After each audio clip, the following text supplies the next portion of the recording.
सभी को जय मसीह की। हमारे महान प्रभु के अनुग्रह से एक बार फिर से हम उनके वचन की बातों को देखने जा रहे हैं। परमेश्वर का वचन हमें सिखाता है बलवंत होने के लिए, और परमेश्वर का वचन हमें ये भी सिखाता है फलवंत होने के लिए। आज हमारे मसीह जीवन में हमें दोनों की आवश्यकता है, बलवंत होने की और फलवंत होने की। अगर हम बलवंत नहीं हैं तो हम फलवंत नहीं हो सकते, और अगर हम फलवंत नहीं हैं तो हम बलवंत भी जो है वो नहीं हो सकते। इन बातों से आइए परमेश्वर के वचन को हम कुछ बातों पर मनन करेंगे और सीखेंगे। पहली बात जो है वो हम देखते हैं बलवंत होने के विषय में। एक किसान जो है वो अपने खेतों के फल को, अपनी फसल को, अगर वो बलवंत नहीं है तो वो नहीं बचा सकता। अगर वो निर्बल है, अगर वो कमज़ोर है अपने शत्रु से, तो वह अपने खेतों के फल को जो है वो बचा नहीं सकता। शत्रु उसके फलों को जो है वो क्या कर देगा, नष्ट कर देगा। परमेश्वर का वचन हमें सिखाता है कि छोटी छोटी लोमड़ियों को पकड़ लो जो दाग की बारी को नष्ट करते हैं। छोटी लोमड़ियों को पकड़ने के लिए, एक लोमड़ी को पकड़ना कितना कठिन जो है वो होता है, और परमेश्वर का वचन कहता है कि उन लोमड़ियों को पकड़ने के लिए, और अगर वो किसान अगर उस लोमड़ी से बलवंत नहीं है तो वो उसे नहीं पकड़ सकता। एक निर्बल व्यक्ति उसे नहीं पकड़ सकता। उसी रीति से परमेश्वर का वचन हमें सिखाता है कि बलवंत होने के लिए, अगर हम बलवंत नहीं हैं तो हम अपने आत्मिक फलों को बचाकर नहीं रख सकते।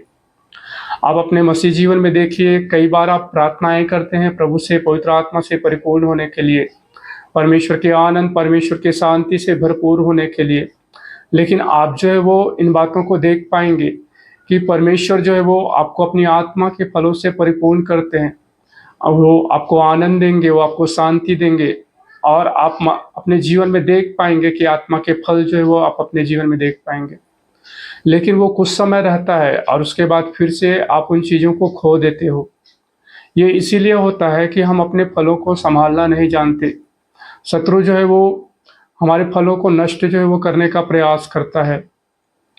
तो अगर हम शत्रु से बलवंत हो जाए तो हम अपने आत्मिक फलों को जो है वो बचा के रख सकते हैं। इस रीति से परमेश्वर का वचन कहता है कि हमें बलवंत होने के लिए, हम बलवंत कैसे हों? आइए हम परमेश्वर के वचन में इन बातों को देखते हैं कि परमेश्वर का वचन कहता है कि जो बलहीन है वह भी कहे कि मैं वीर हूँ। वचन में ये लिखा है कि जो बलहीन है, एक कमजोर व्यक्ति, एक निर्बल व्यक्ति, वह भी कहे कि मैं वीर हूँ। जी हाँ, हम परमेश्वर के सामर्थ्य से जो है वो बलवंत होते हैं। पौलुस जो है वो कहता है कि मैं अपनी निर्बलताओं पे घमंड करता हूँ क्योंकि मसीह की सामर्थ मुझ पे छाया करती है, और जब मैं निर्बल होता हूँ तभी मैं बलवंत होता हूँ।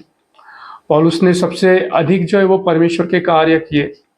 अगर हम ऐसा कहें कि वो सबसे अधिक बलवंत था अपने आत्मिक जीवन में, वो क्यों बलवंत था? क्योंकि उसने जो है वो अपनी निर्बलताओं को, अपनी कमजोरियों को अपने परमेश्वर के पास लेकर जाना जो है वो सीखा था, और अपनी तमाम निर्बलताओं को, कमजोरी को वो अपने परमेश्वर के निकट लेकर जाता था, और परमेश्वर की सामर्थ के द्वारा वो जो है वो बलवंत होता था।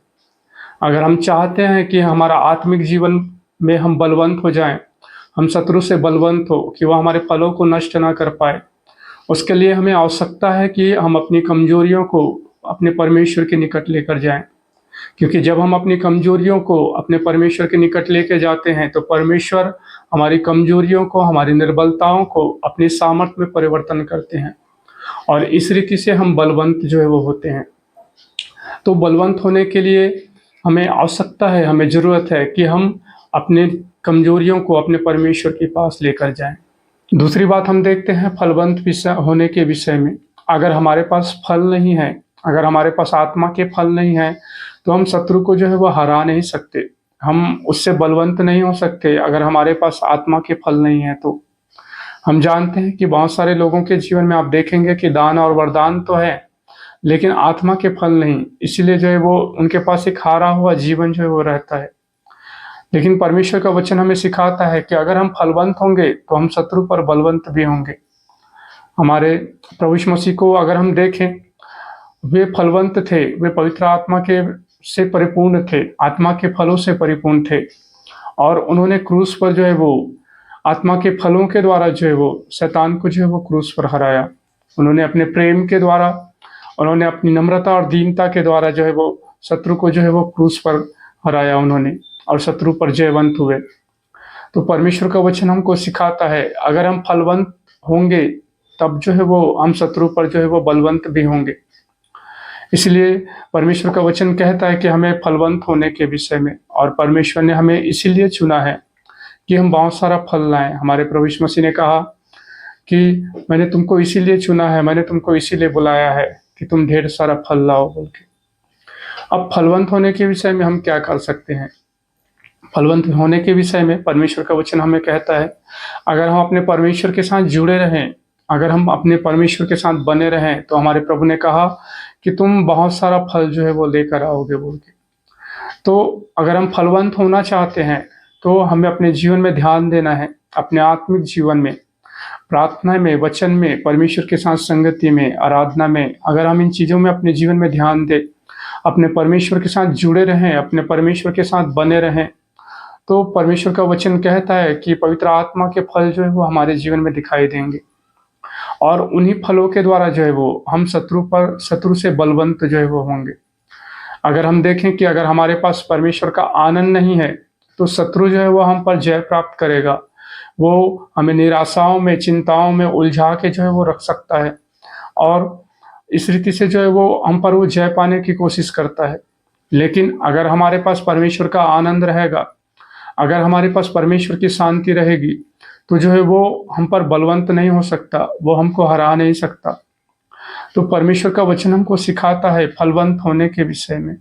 जब हम अपने परमेश्वर के साथ जुड़े रहते हैं, हम प्रार्थना, वचन, आराधना के द्वारा, परमेश्वर के साथ संगति के द्वारा अपने परमेश्वर के साथ बने हुए रहते हैं, तब पवित्र आत्मा के फल जो है वो हमारे जीवन में जो है वो दिखाई देने लगते हैं, और उन्हीं आत्मा के फलों के द्वारा जो है वो हम शत्रु से जो है वो बलवंत जो है वो होते हैं।